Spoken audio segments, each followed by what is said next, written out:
അതായത് നാട്ടുകാരെന്നെ കാണുമ്പോ സേതുരാമയ്യർ CB എന്നൊക്കെ വിളിക്കുമെങ്കിൽ ശരിക്കും പറഞ്ഞ എന്റെ ജീവിതത്തിൽ ദുരിതങ്കട അയ്യര് കളിയാണ്. അതുകൊണ്ടാണ് ഞാൻ ഈ പറയുന്നത്, കുട്ടി മരിക്കാൻ പോണു മരിക്കുമെന്നൊക്കെ പറഞ്ഞ് എന്തിനാണ് വെറുതെ നമ്മുടെ ജീവിതം പാഴാക്കണത് കുട്ടി? പക്ഷെ ലൈഫല്ലേ ചേട്ടാ, ഇതൊക്കെ ഇന്ന് കണ്ട നിങ്ങളോട് പറയാന്ന് പറയുമ്പോ എനിക്ക് ഇച്ചിരി വിഷമമുണ്ട്. അതല്ലേലും അങ്ങനെ പെട്ടെന്ന് ഒരാളെ കാണുമ്പം അല്ലേ കുട്ടി പറഞ്ഞ എനിക്ക് മനസ്സിലായി.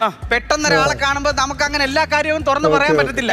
കാര്യങ്ങൾ എനിക്ക് മനസ്സിലായി, അത് ഞാൻ ഹാൻഡിൽ ചെയ്തോളാം. പരിചയമില്ലാത്തോണ്ടാണല്ലോ കുഴപ്പം.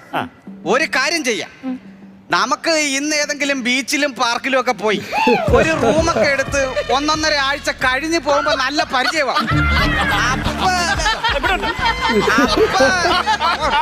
അപ്പൊ എന്നോട് കാര്യങ്ങളൊക്കെ പറഞ്ഞു. അതവൻ പറഞ്ഞതിനകത്തും കാര്യമില്ല. എവിടെ പോ, ഇങ്ങോട്ട് വാ.